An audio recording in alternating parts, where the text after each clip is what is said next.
जय श्री कृष्ण। राधे राधे। आज हम बात करेंगे भगवत गीता के अध्याय 15 पुरुषोत्तम योग की। इस अध्याय में भगवान श्री कृष्ण हमें बताते हैं यह संसार क्या है, आत्मा कौन है और परमात्मा तक पहुँचने का मार्ग क्या है। अगर आप जीवन के सत्य को समझना चाहते हैं तो यह अध्याय आपके लिए अमृत समान है। भगवान कहते हैं यह संसार एक उल्टे वृक्ष की तरह है जिसकी जड़ ऊपर परमात्मा है और शाखाएं नीचे संसार फैली हुई है। इस वृक्ष की पत्तियां वेद हैं और शाखाएं सुख दुख मोह कामनाएं और कर्म है।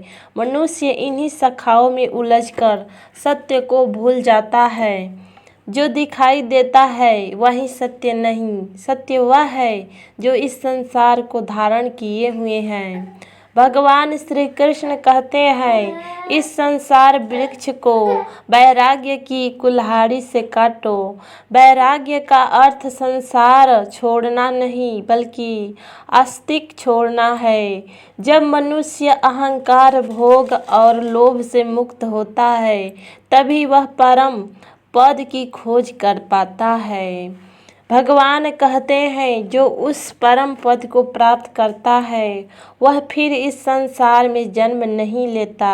वह पद न सूर्य से प्रकाशित होता है, न चंद्रमा से, न अग्नि से। वह परमात्मा का दिव्य लोक है। आत्मा का रहस्य। श्री कृष्ण कहते हैं आत्मा अमर है।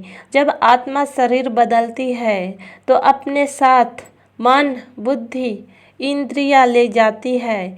जैसे हवा फूलों से सुगंध ले जाती है वैसे ही आत्मा शरीर से संस्कार ले जाती है। ज्ञानी इसे जानता है, अज्ञानी नहीं।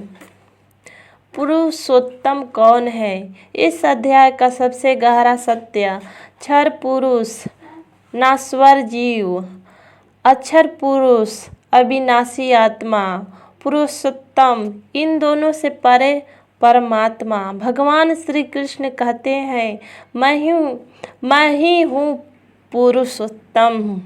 जो मुझे जान लेता है वह सब कुछ जान लेता है। अध्याय 15 का जीवन संदेश यह है कि यह संसार अस्थायी है, आत्मा अमर है। आस्तिक दुख का कारण है, भक्ति और ज्ञान से मोक्ष संभव है।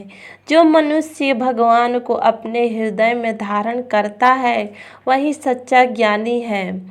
भगवत गीता अध्याय 15 हमें सिखाता है जीवन का लक्ष्य केवल भोग नहीं बल्कि परमात्मा की प्राप्ति है। अगर यह ज्ञान आपके हृदय को छू गया हो तो इसे दूसरों तक जरूर पहुंचाएं। वीडियो पसंद आए हो तो लाइक करें, सब्सक्राइब करें। धार्मिक ज्ञान के लिए जय श्री कृष्ण।